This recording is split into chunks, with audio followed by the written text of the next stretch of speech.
welcome to Down to Earth Convos Down Under, episode 20. In this episode, we're joined by Damien Doc Murdoch to explore the self-talk that goes on in our heads and how you can be that voice in your child's mind even when you're not physically present. Hi there, Brad over in WA, and hi to Doc here with me today. So welcome back to the show, Damien. And he's waving.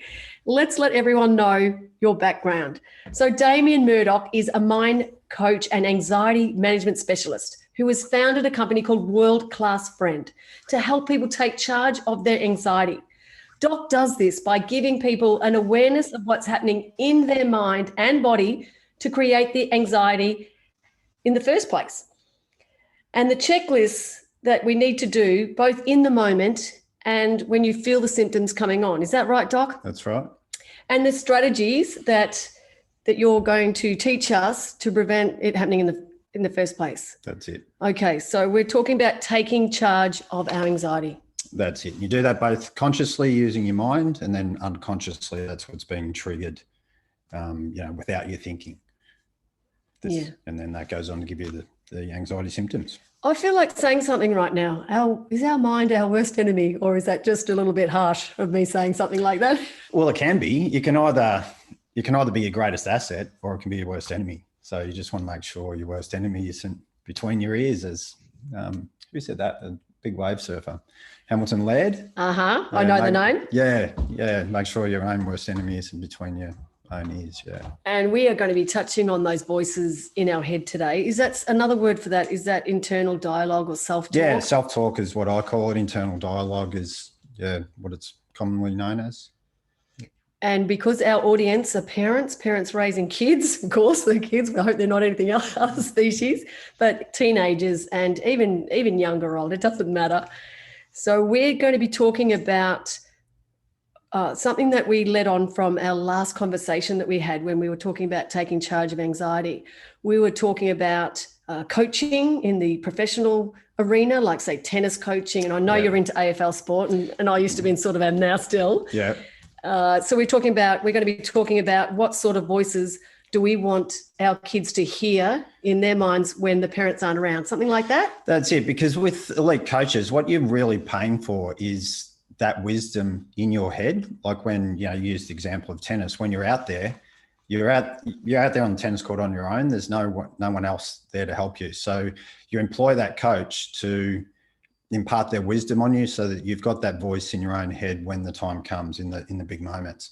And it's that plays out right through life, so you want to be that elite coach for your kids and coaching them in those moments. That's right. And I remember when you were teaching me about this, you were talking about, because back then we were sort of around the Australian Open time, and I learned from you that the coach in the box is not allowed to look at the player or something like that. Or what? Can you tell me a bit about that again? Yeah, tennis coaches, they're in the stands, but they're not allowed to communicate with their player. So Andre Agassi's book is an amazing autobiography, and he talks about how lonely that is. Like you're out there sometimes 4 hours or whatever, and you're on your own. It's not a team sport where you've got your teammates to work with. You're out there on your own, and if you watch the tennis, they'll actually look up at their box. When they're under pressure, they'll look up at their box, but the coach isn't allowed to say anything to them, but the player is sort of picturing what the coach would be saying. Do you know what I mean? So like telepathically. Exactly, because they've heard it before,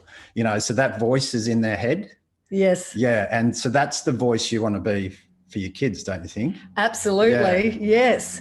So we're going to get into that, and if we can use like real life examples, even bouncing off, so we can sort of find out what messages that I'm hearing from my mum and dad who are upstairs type thing. It's amazing. So does this voice that's planted, or like these seeds that are planted from the voices of our parents, is that happen in our really early formative years? Generally, yeah. So it generally happens up to the age of 7. We're basically programmed by the age of 7, but then there's authority figures, later on, you can employ coaches, and you've then got that wisdom in your head. And also another thing that happens is you have significant emotional events. So, Yes. You might be subjected to some sort of trauma, just basic rejection that we all go through, teenage years, whether it's relationships or sporting teams or whatever it might be.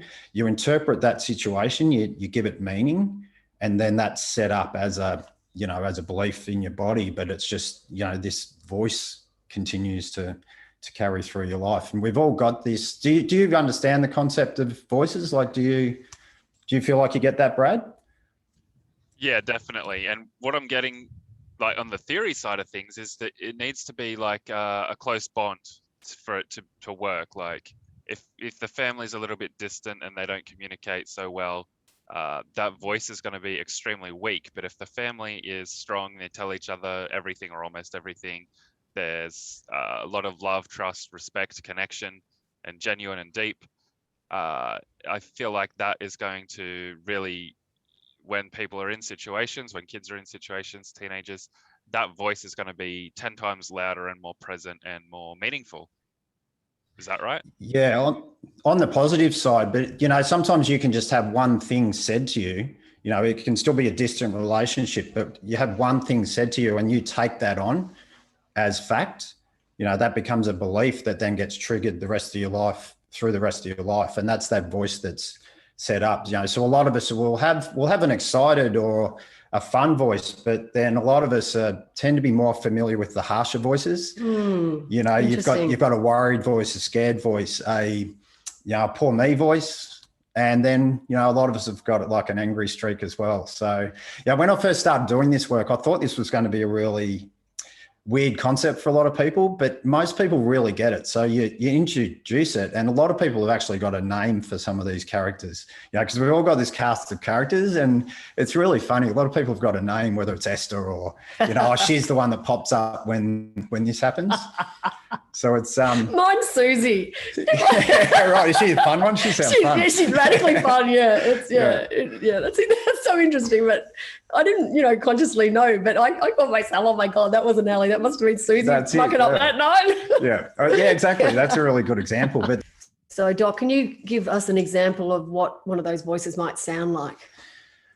Right. Well, for me this morning, even coming out here like this, doing this sort of thing is basically fairly comfortable. It's in my comfort zone now, but it wasn't in the past. Yes, I know. You know very well. But coming out here this morning, the voice still starts. Like it's, it was like, oh, you're too tired to be doing this. You should have gone to bed early. You should, all this thing starts. But now with what I know, with the work I've done, getting to know the voices, you're just sort of able to laugh at it. You're like going, oh, here it is, here it goes, rather than actually get into that downward spiral of self-talk, which then puts you into a state that doesn't allow you to come here and perform properly. Do you know what I mean? To add value and make a difference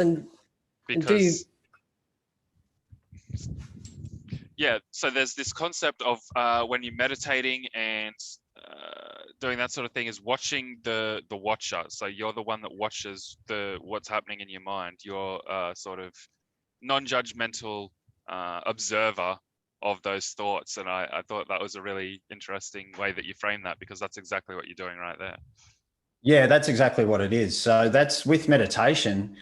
A lot of people are expecting something magic to happen when they start meditating, whereas really for me, if you can lay down, sit down, find somewhere quiet, and even just for a minute, try to have no thoughts, just focus on your breathing. But if you do a minute, you're doing really well.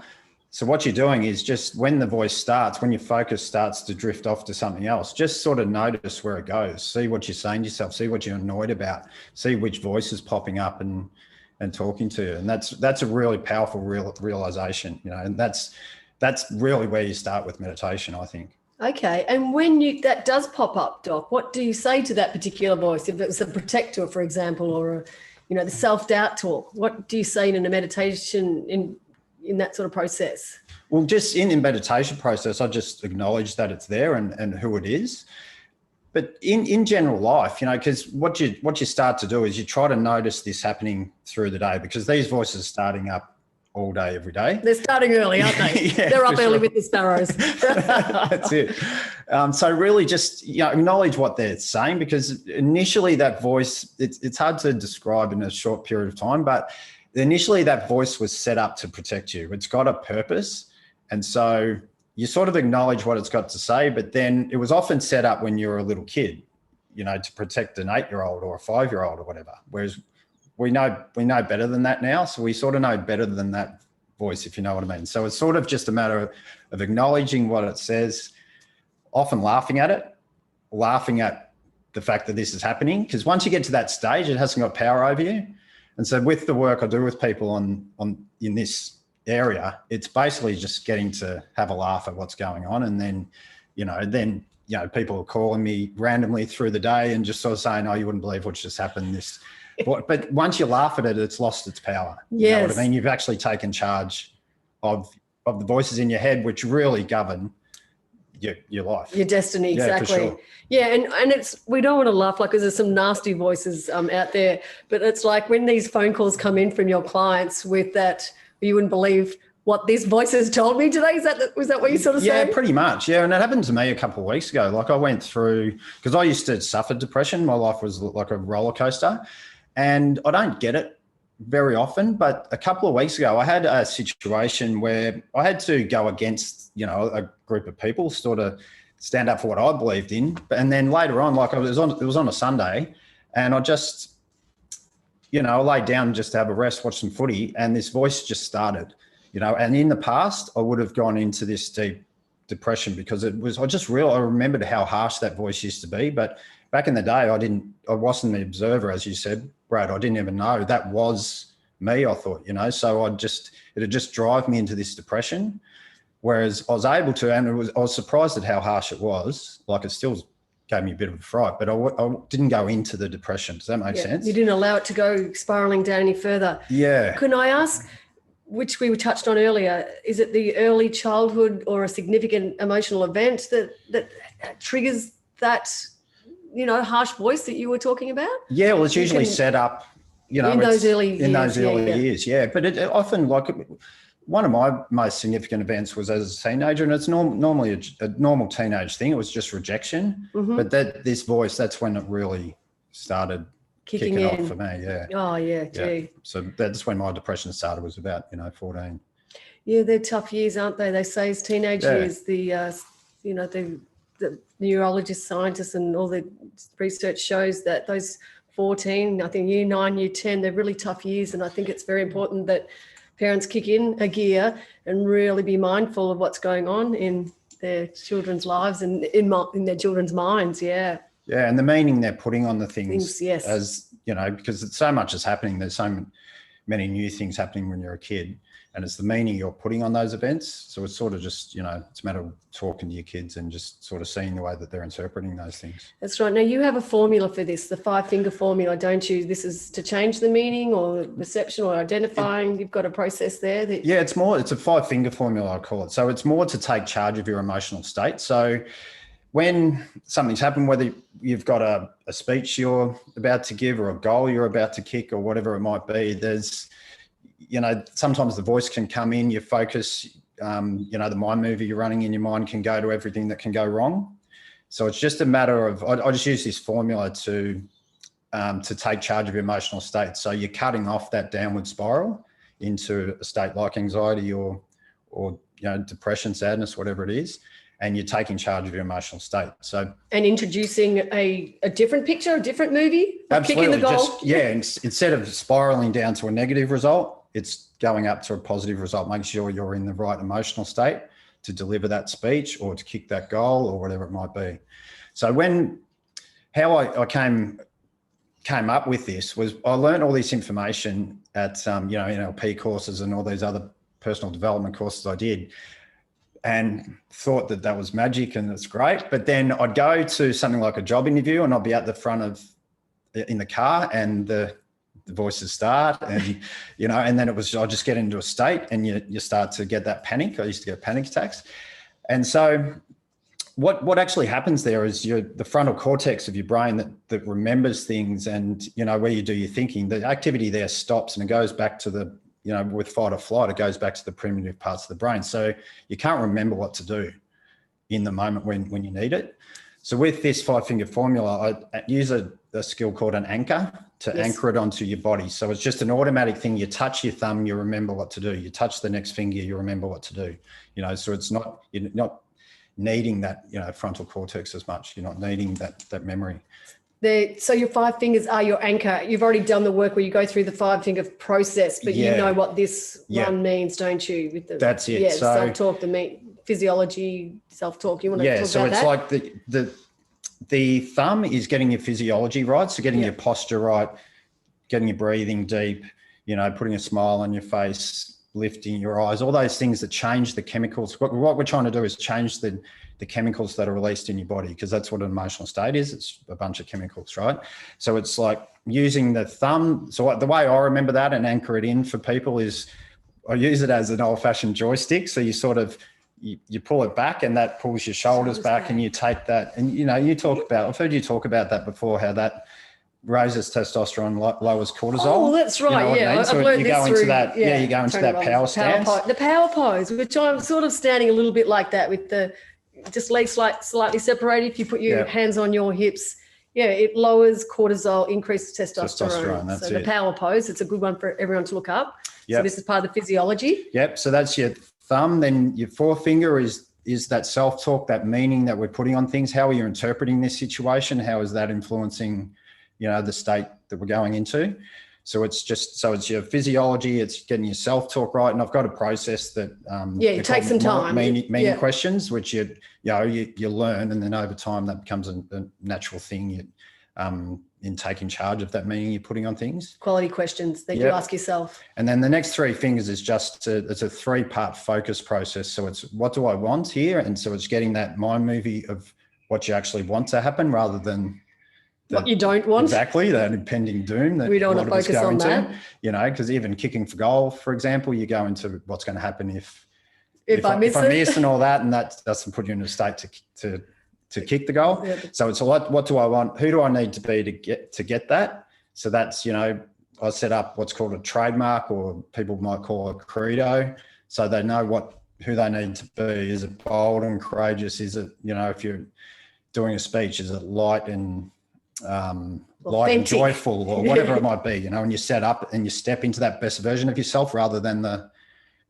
version that's maybe not going to perform as well. And then finally is just what action can I take? Action. Right. So it's it's a 5-step process just to change your emotional state into a state where, you can perform whatever you're going to do. Great work. I love that last one too. Action. Life rewards action. Nothing really eventuates if you're not going to actually take that action step. Yeah. Oh, that's excellent work. So I reflect back when, we've known each other for quite a while, Doc and I, and we met out on the training track, which is Noosa Heads, by the way, running the national park, which is the Sunshine Coast and Malfi Coast, isn't it? Don't you love it? And then I introduced you to my young son who was into film, and you were building up your business, your coaching and mind coaching, taking charge of anxiety business. And then you engaged Bailey in a project, didn't you? Yeah. And I brought this up because it's a really good example of self-talk. So that day, he was 13 years old, but he was a genius at making videos. And I was running a seminar and had to make an advertising video. So I got Bailey to do that for me. And we're shooting one day, and he forgot something. I think it was a charger or something like that. It was the battery charger I recall. And we'll just explain that I live inland, and Noosa Heads is like at least a 15, 20-minute drive to Sunshine Beach. So it cost us about an hour. So it was one of those things. It wasn't the end of the world, but it was a little bit annoying. But if that was me, I would have gone into this would have ruined my day, if I'm Bailey, But I dropped him out to your place, and he ran inside and got it. And I thought to myself, look, I'll have a bit of a chat to him when he gets back in the car, make sure that he's not going to let this ruin his day or anything like that. And so he jumps back in the car and straight away just goes, now, Docker, that's happened. We're going to let that go, and we're not going to let it ruin our day.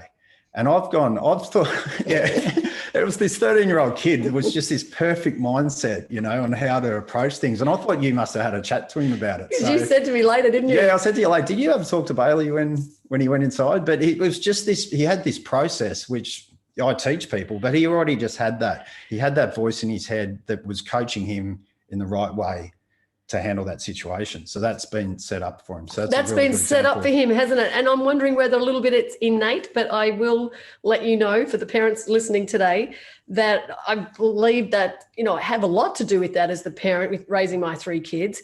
And it goes, I remember my first child, it's like if she they make such a mess when they're young kids. Like I'm talking toddlers, like under the age of 2 years old. They drop stuff. It goes all over the floor.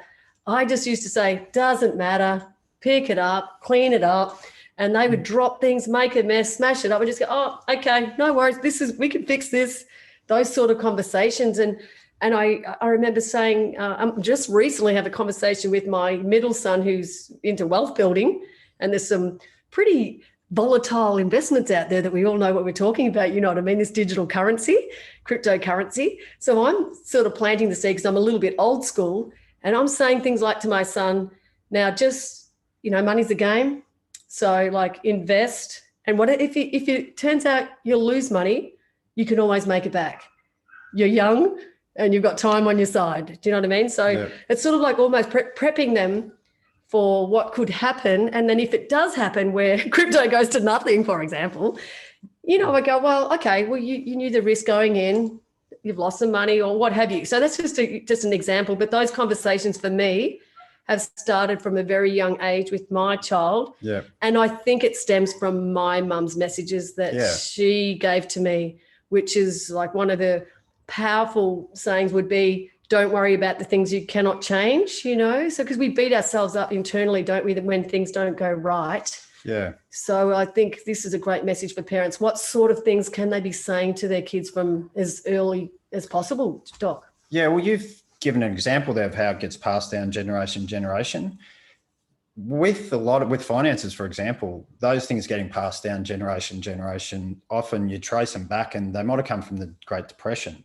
So people's belief systems around finances get passed down from that scarcity. Yep.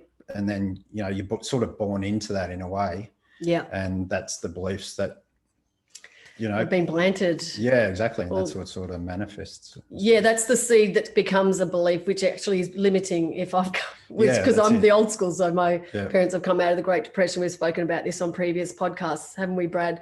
Yep. With different mindset coaches as well.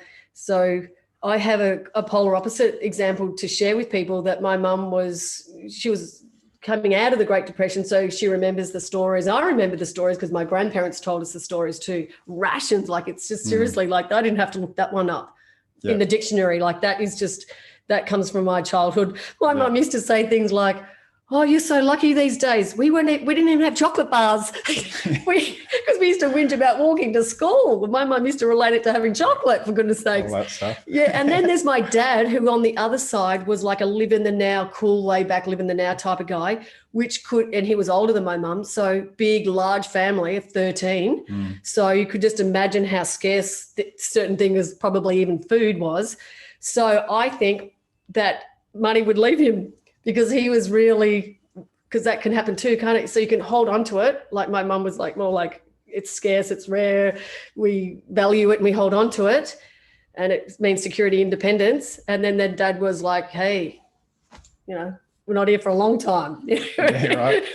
It's fun, friends and family. So it was that nice polar opposite. So that's the way I operate, really. You do? That sounds good. So let's talk about an abundancy mindset. How can we plant that seed if we're relating it to parents raising financially independent kids? What sort of abundancy messages could we plant in our children's minds? So what's your thoughts on that? That's what you basically teach, isn't it? Yes, I do. And it's really great because I've come from the scarcity mindset. So I have to work on, like with mindset coaches like yourself, of opening the channel so the money flows. Right. So the abundancy, and it's funny because I'm married a polar opposite as well. So my husband he has an abundancy mindset. Yeah, right. You just make money. I don't even have to invest in the stock market. I can plant this plant and I know how much it's going to be worth. Yeah. I don't have to rely on other, CEOs running that company for me. He just has this really gun-ho income. I can make money. Yeah. So that's good balance. Yeah, that's a balance. Yeah. So yeah, for me, I'm a little bit conservative in nature, but I think financial education is key. So I would just encourage parents to financially educate their kids. And what's happening now, I believe, is I think our kids have come to us with knowledge. Yeah. So we're learning from them. It's a two-way thing, isn't it? We're the parents and we've got the wisdom, and we're like I'll tell you what my son is saying to me. It's like he has to go and get a wealth coach to undo some of the limiting mindset beliefs that he's come, because he's been raised by generations of a limiting mindset. Yeah. So this is interesting conversation that I didn't even know was going to go this way, but thanks, Doc. Yeah, but that's the financial side of things too. Yeah. But there's also that, just as financial beliefs get passed down, other beliefs get passed down as well, which, create the anxiety that I sort of deal with, So it's ways that you're expected to act, things you should and shouldn't do, all those sorts of things get passed down and taken on, and then, can cause anxiety for people later on. Little girls are to be seen and not heard, little girls, I thought it was kids. Little kid, all that sort of stuff. It was like, seriously, kids should be seen and not heard. That's exactly, oh my goodness, you really hit one on the head there. Yeah, so it's a fear of public speaking, then, which is a really common in society. That's just an example of how that can influence something like that. That's really interesting you bring that one up. I know we're going to flip over to Brad for his comments, but I remember the adults that were very kind to me and nice to me and treated me like a human being, which we are, when I was a young child. And I'll let you know that I love to acknowledge little kids, whatever age, it doesn't matter. I think everyone deserves a smile and hi, how are you? And I'll get down at their level. So that's something that was instilled into me from a young age. That's beautiful. Yeah. What do you reckon, Brad? Good. One thing I pick up on is that there's kind of a balance here between the implicit, which is what you model for them in terms of when you're talking about raising your kids and, not catastrophizing when there was something, but, a practical solution, let's just clean it up and handle it, but also having those explicit conversations about it. Would you say either one of those should sort of dominate, or is it kind of a balance between the two? Yeah, for me, you're basically coaching your kid in how you would like something done going forward for the rest of their life. So you're just sort of programming that, you are that voice going forward. So you're basically programming that into them. That's the way I look at it.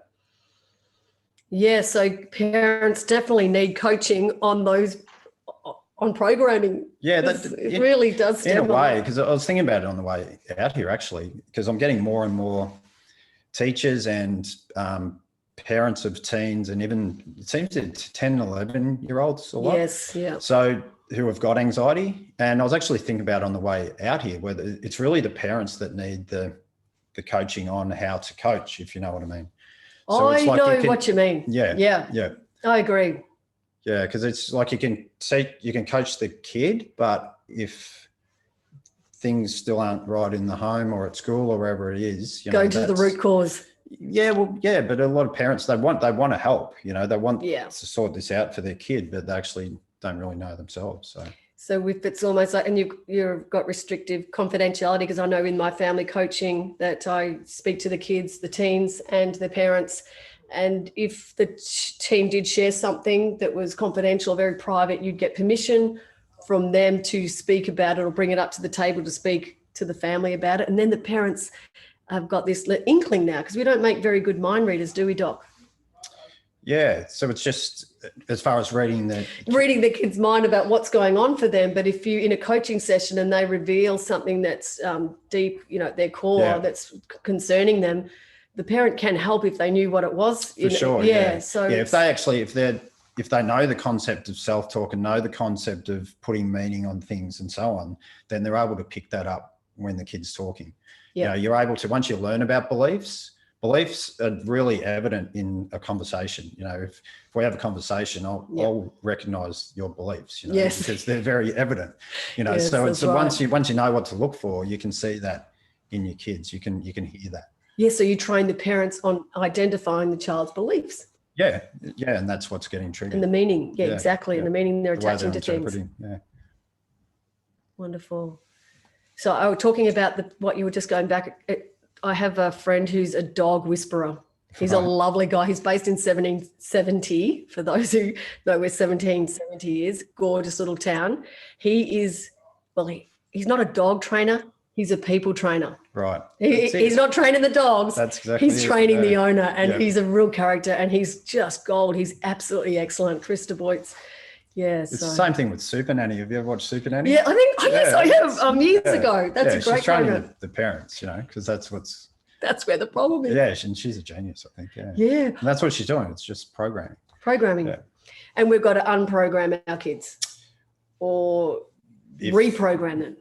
Well, if they've got something like anxiety, yeah. If they're not getting the results that you want, then you've got to change something. Yeah. That's right. But if they're an Andre Agassi, we're not reprogramming Andre, are we? As far as his behaviour might need reprogramming from those years where he used to throw his tennis racket. Yeah, that's a fascinating story. Like if you want to Have we got read time? an autobiography, that's a really great autobiography. Yeah. Well, he was a character. Oh no, was it him? Andre Agassi? No, Andre Agassi was a good one. It's the other one. The one that used to throw his tennis racket. McEnroe. He was a naughty boy, wasn't he? I think Agassi was regarded as that when he was younger, but then he changed later on. Yeah. Yeah, and I haven't read the book, but he was from a little age. He had that tennis racket in his hand. His dad was onto him, do you reckon? Oh, absolutely. Yeah, maybe Tiger Woods' old man was there onto him too. Yeah, for sure. Yeah. Behind every successful athlete is what would you say? I mean, just not every successful athlete, but when you look at Agassi's story, it's really a story of meaning, really, and purpose. So he was the number one player in the world, but hated tennis. And just was really quite depressed, really. So then when he found meaning that and purpose in his life, that he didn't want kids to go through what he went through as a kid, as far as schooling and all that sort of thing goes, he then set up his own school, and then he played tennis for that purpose. So we actually had a purpose to be the best in the world, and that's when everything changed for him. That's when he became the inspiration that we all know him as now. Oh, goosebumps from head to toe. Yeah, so it's just that meaning or purpose, yeah.